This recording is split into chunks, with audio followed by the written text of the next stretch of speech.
are gonna move on to writing. Okay, we're gonna talk about personal narratives this week. Okay, a personal narrative. Does anybody know what a personal narrative is? No. Okay, it's a true story that you tell about yourself. Okay, so it's personal. It's all about you. Okay. When you write a personal narrative, you tell about two things. One, something that happened to you, and two, how you felt about it. How you felt about what happened to you. Okay? So this practice says, learn from writers. Read the examples of personal narratives on the next slides. You guys can turn to the pages in your book in just a minute. What stories do the writers tell? And why do you think they wanted to share their experiences? As you read, notice how each author tells about their feelings. Okay, so they're writing about what happened to them and how they felt about it. So A Man of Two Countries is the first one we're reading. Let's see what page that's on.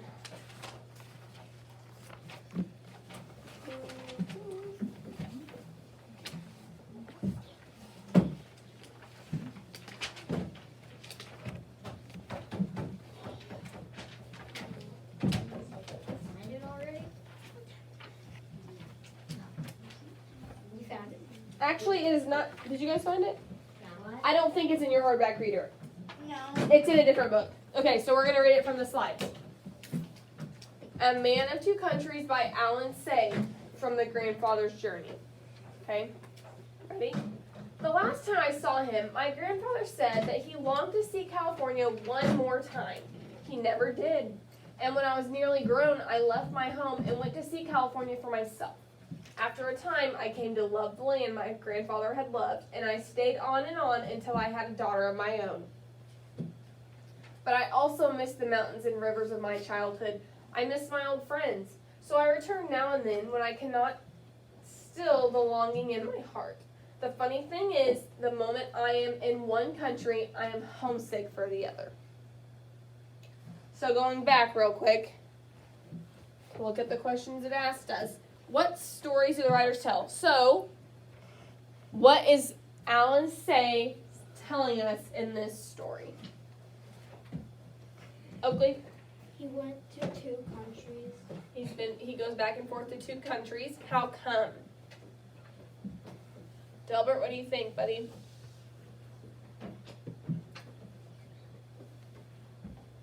From this story, what is this author telling us? He missed his friends because he lives somewhere else now, right? His grandfather owned land in California, but he doesn't live there anymore. But he misses that place. So he goes back and forth. Why do you think he's telling us this? What are his feelings in this story?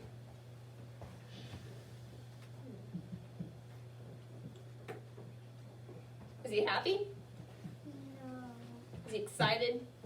No. No, he's not. What is he?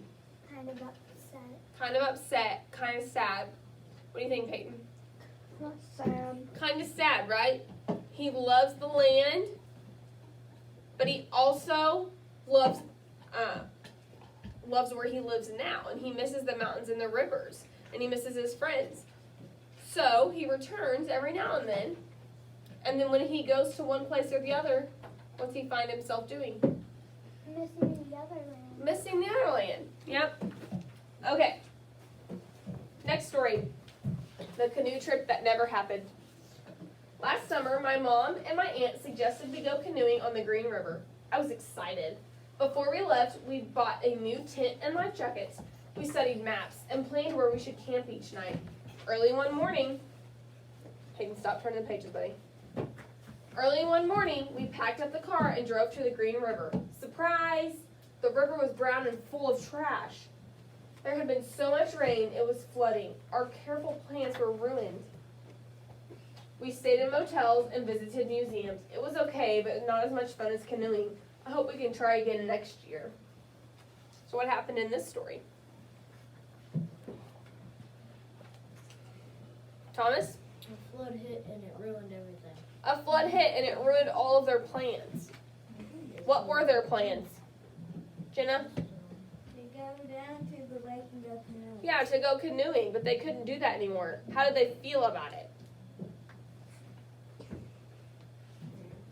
Why? How did they feel about it?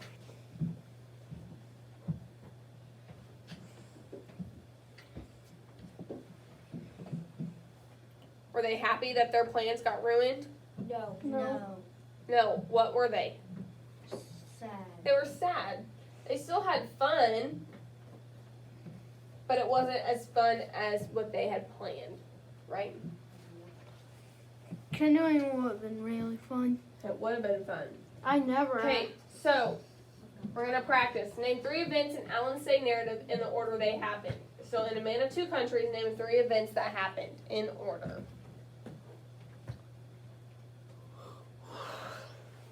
What happened in his story?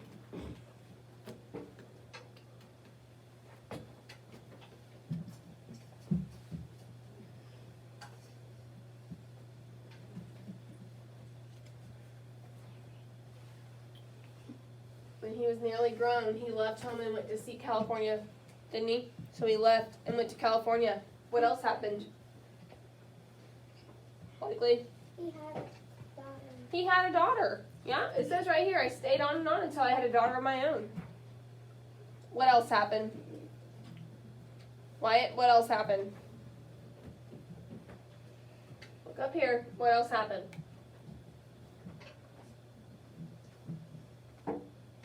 What does he do when he misses home?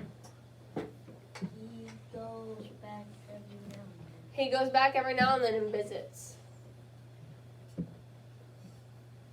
Okay, how did Marianne Kopek feel before and after the canoe trip?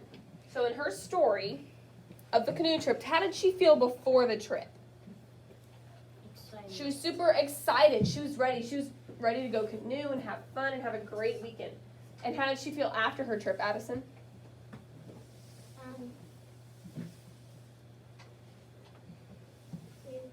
They were going to try again next year. Yeah, they're going to try again next year because after the trip, it was okay, but it wasn't as fun as canoeing. She wasn't as pleased. She wasn't very happy that her canoe trip got canceled. Okay, so how did the author let you know the order of events in the first story? If you look, he uses certain words or phrases to let you know which event takes place next. It says, the last time I saw him. Okay, so he's talking about a long time ago, the last time I saw him. And when I was nearly grown. So, moving forward in life, when he was nearly grown. After a time. This is called transitions. Okay, so he's transitioning into the next sentence, into the next period of time. After a time. The funny thing is, okay, he's moving on, going time, down a timeline, sequencing, using transitions. Okay, that's something to keep in mind. What words did Marianne Kopek use to show how she felt in her story, The Canoe Trip? What words did she use to show us how she felt about the canoe trip, Hayden? Not happy. She didn't say not happy. What words did she use?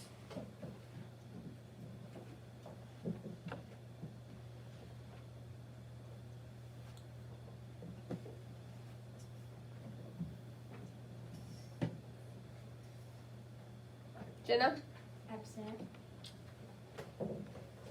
I'd say maybe angry. She said, it was okay, but not as much fun as canoeing. That's how she told us how she felt.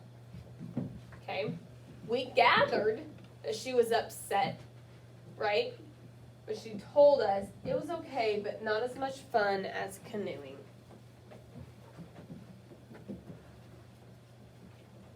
Okay, so definitions and features of a good personal narrative are right here. I have attached these to our Google Classroom, and I'll show you guys these later, but you can always refer back to these if you need them, okay, when we're writing. So, a good personal narrative tells a story from the writer's personal experience. So it's something that happened to you, right? Your own personal experience. It's something you can look back on and write a story about. Okay, it's a true story, something that really happened. Using words like I, my, and we. Because when you tell a story and you write about yourself, you talk about, or you use words that represent yourself. So I did this. This happened to me. My story is about this. Okay? Okay, it expresses the writer's feelings, so it tells how you felt. Okay, how that experience made you feel.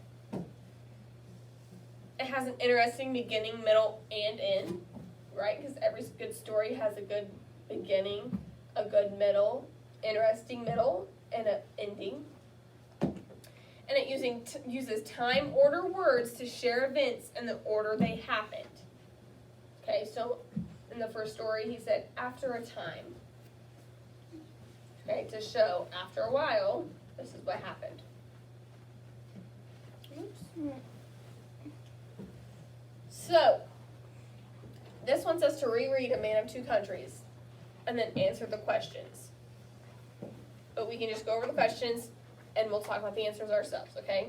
So I need you guys to participate with me, okay? Personal experience. Who is the story about? Who was A Man of Two Countries about? Oakley? Going back and forth. Who was it about? Who?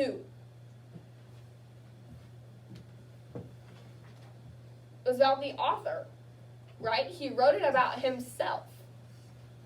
The words I and my in his story let you know that the author is telling the experience about his own life. Alright? The writer's feelings. What words does the author use to tell you about his feelings? What words did he use to tell you about his feelings?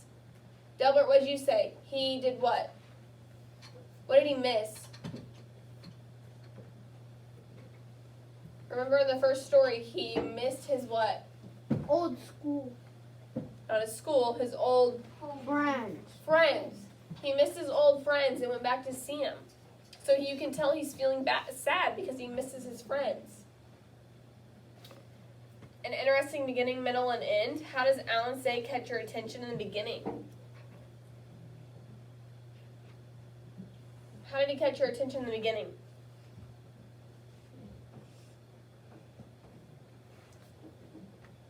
Did you kind of wonder why his grandfather's wish of seeing the land one more time was so important?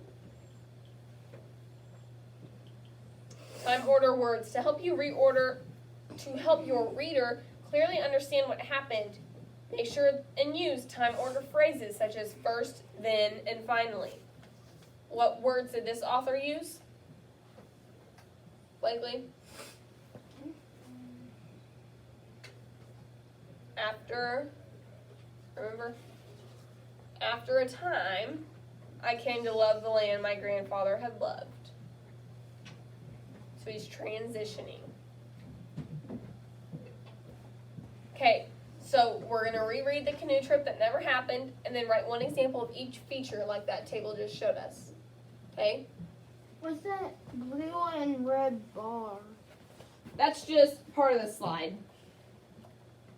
Okay, the canoe trip that never happened. Yes, Blakely. Can I go to the bathroom?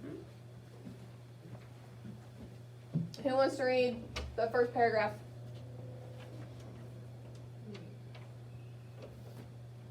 Peyton, go ahead. Last summer, my mom and my youngest And my aunt aunt suggested. suggested we go canoeing on the Green River. There's a period. I was excited. Before we left, we bought a new tent and life jackets. We studied maps and planned where we should camp each night. Who wants to read next? Addison? Um, Early one morning. Early one morning, we packed up the car and drove to the Green River. Surprise! The river was brown and full of trash. There had been so much rain it was flooding. Our careful plans were ruined. Jenna? We started in motel and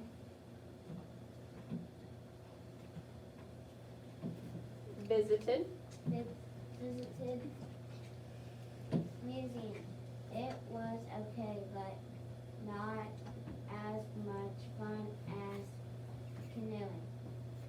I hope we can try again next year. Okay. So, now we're going to fill these in based on what we just read. Who is that story about? Oakley, who is that story about? The canoe trip story, who is it about? It was about a girl. A girl. It was about herself. Okay? Whoops. Back. What words does the author use to tell you about her feelings? So what words did she use to tell us how she felt during the story? At first she was Excited. excited. She said, I was excited. But towards the end, She was Sad. she was sad. She said it was okay, but not as much fun as canoeing. An interesting beginning, middle, and end. How does she catch your attention at the beginning? How did she catch your attention at the beginning?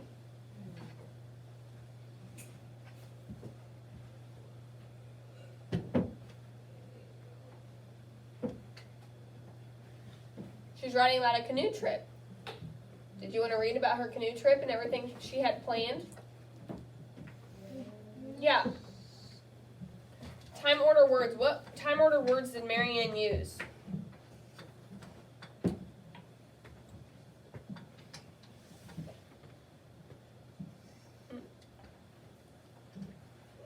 So, some examples were last summer and early one morning. Those were time order words, okay? They're transitions to her sentence and to the next paragraph, okay?